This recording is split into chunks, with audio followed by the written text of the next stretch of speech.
thankful to be out here again this morning. I say that every time I stand up. It's not. It's good to be thankful. Not necessarily a time filler, because I am truly blessed, and this is another blessing. Yeah. You know, I was working last night. Woke up. Rachel and the kids were home, and lay back down with the baby, and before I knew it, I fell back asleep. And the time I woke up, it was time to go back into work, and I was tired. And driving down the road, I had to crack my window a little bit because I was tired, but I made it to work. And then I was able to leave again this morning and make it out here. That's right. It's another blessing. That's right. That's right. That so many people take for granted. And I don't necessarily give the Lord the thanks that I rightfully should. If I did, then I would be praying every waking moment of my life. And you know, that's not the way it's going to be. But I'm so thankful that this morning that I serve a God who is merciful. Yeah. The Creator, and the Bible says the Alpha, the Omega, the beginning and the end. Yeah. I'm so happy to have our little children running around here. Yeah. What a blessing. Even when Caleb's screaming and crying, you know. You think about that for a second. See, I've got a friend there in Kentucky who has a little baby who has never known what it's like yet. I've never actually felt what this life is, what it truly feels like, because he's been sedated from the time he was born. Yeah. Still sedated today. And you know, that's an awful sad thing. And I hope that someone like Robbie and Brittany here, that they can take something like this, and you see it all the time. People tell them every day, I'm praying for you, and they're always asking for prayer, and I hope that they're doing a little praying. That's right. Yeah, that's right. It's not one of those things, pray God's for me. getting their attention if they'll listen. You see so many people, just like your little bar story, I can guarantee that there were some people in that bar that will go and they'll drink and they'll do whatever they want, but when something happens in their life, they might see a little preacher man walking by, pray for me. I don't have nowhere else to go. Will you say a prayer for me? That's the way it goes. You see, I'm awful blessed. I can think back almost 6 years ago being in Tennessee when my life, when it changed, and I held a little brown-eyed a little girl in a delivery room. You see how blessed I am this morning. You know, I've had my troubles, but let me tell you, my troubles have been all my fault. The majority of them anyways, it's either been my pride, or I'm doing something that I shouldn't be doing, or I've let this go and let that go. But my Lord, He didn't do those things to me. That was brought upon myself. But let me tell you, we were me and my little girl, we've been reading every night, it seems like, for a little bit. She's got a little children's Bible, and you know, we'll sit there and we'll read. And here lately we were reading about Cain and Abel. And when I said Abel, she said, well, when are we going to read about Delilah? And little does she know that later on we're going to read about Shadrach, and we're going to read about Silas. You're going to see the name Rachel. And you know, I didn't come up with my name on my own. I didn't come up with Rachel's name, but I can remember being down at the water in eastern Kentucky, being dipped down inside of there. And you know, the only thing that me and my wife have been looking forward to was a child. And you know, it was almost instantaneously. You see that 9 months later, I'm holding that little girl in a delivery room. My Lord loves to bless His children, but you got to give the Lord the best of you if you want those blessings. And I was thinking about it with me and my daughter when we were sitting there reading about Cain and Abel. You see Cain, the firstborn, no doubt a prideful man there.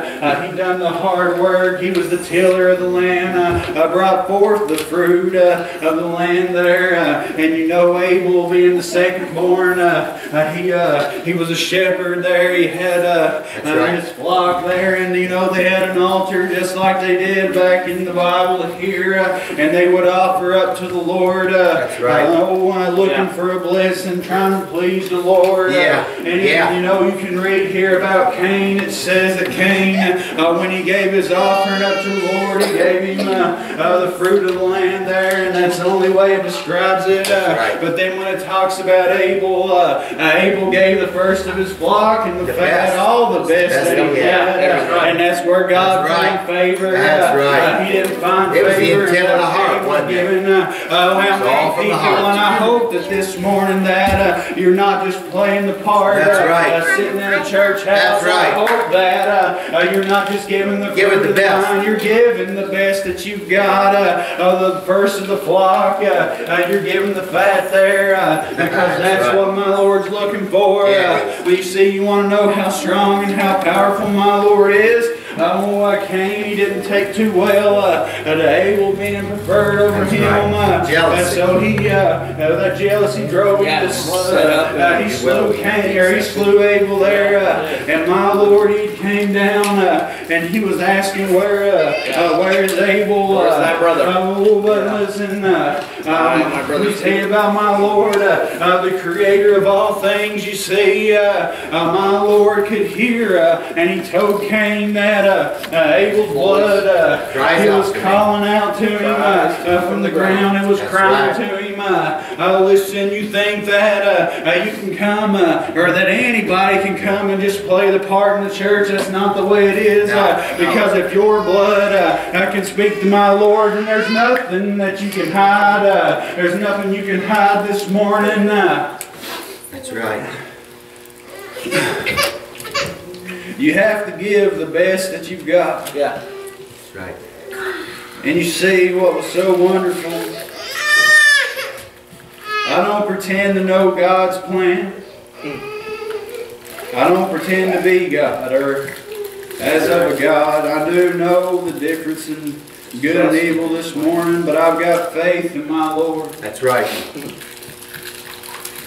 But you know, it seemed like, I don't know the whole plan. I don't know if things have been changed. I don't know.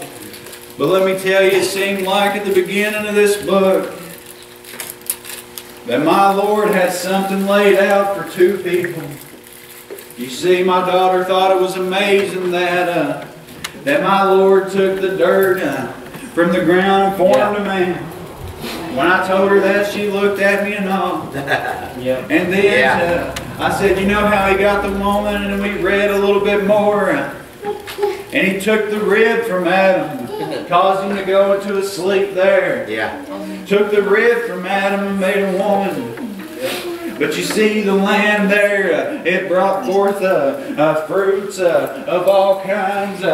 You see, there wasn't any rain. The mist would come up and water that ground. We don't even have record of rain until the time of Noah. That's right. But you know,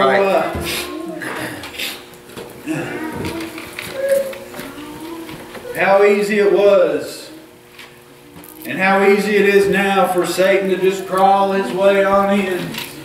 Because that's what he did back then. He crawled his way in and he tempted Eve. And every day you're going to be tempted. And every day you're going to fall short.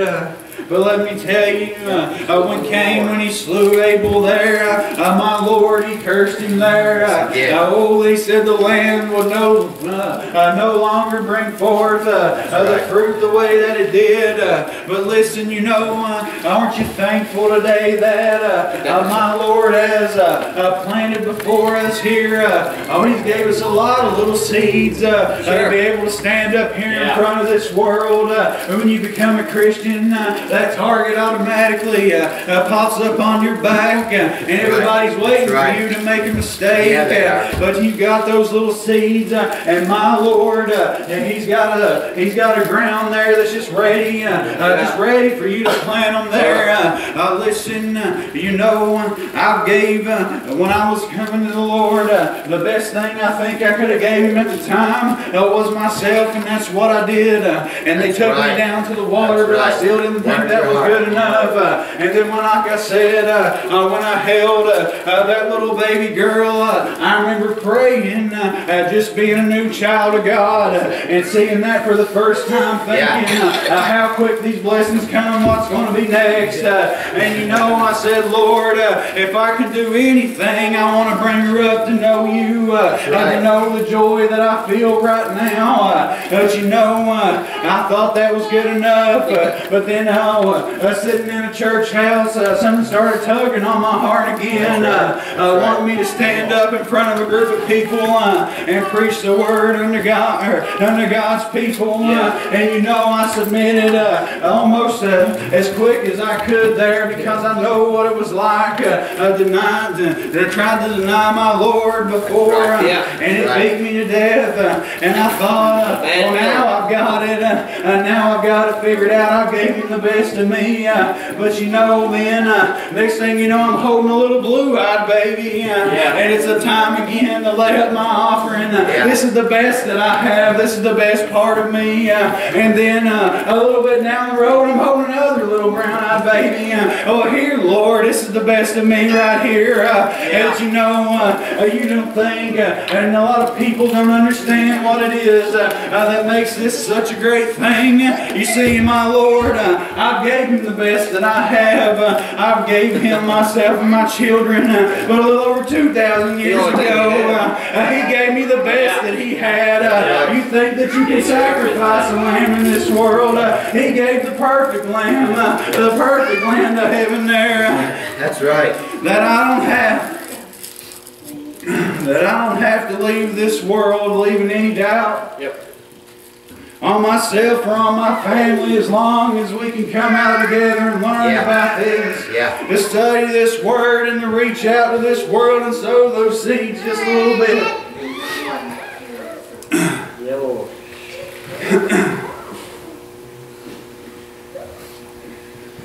Just going to let Brandon come on and Let Brandon close it out. Yes, you have done well. I love every one of you this morning, and I hope that, and I was thinking about it, and I'll say this and I'll sit down, I was thinking about when Chris was saying that Sister B didn't embody in the church today, and when he first said that, I was thinking to myself, well, that's unusual. But then again, I know that without a doubt, she knows what it's like. To start. I remember the first time that I met these people. We were in a little double wide, I believe, up in Cabin Fort. And when I walked in there, I thought it was the craziest thing. It wasn't. I walked in there and Rachel would say, oh, this is just like here. This is Tammy and Gus. We're not related. You know, me and Rachel, you know, I'm now related to Kendra and all you guys, but when I went to that little church up in Cabin Fort, there wasn't a Tammy and Gus. There was nothing but a bunch of cousins sitting around. And you know, it's 7 years later, and I probably couldn't name half the people in that place, and that's where I'm from. So don't lose faith in it. And I'm guilty. I'm guilty to where I've sometimes, and I've heard Brother Jeremy say it best, you know, wake up, well, what good's it going to do? But then I think about where Pilgrim's Prayers came from, and I think about the story you told me about the house of David, and it gives me a lot of hope. It's there. You got to start somewhere. I've been blessed too much not to believe that we can do something with it. You know.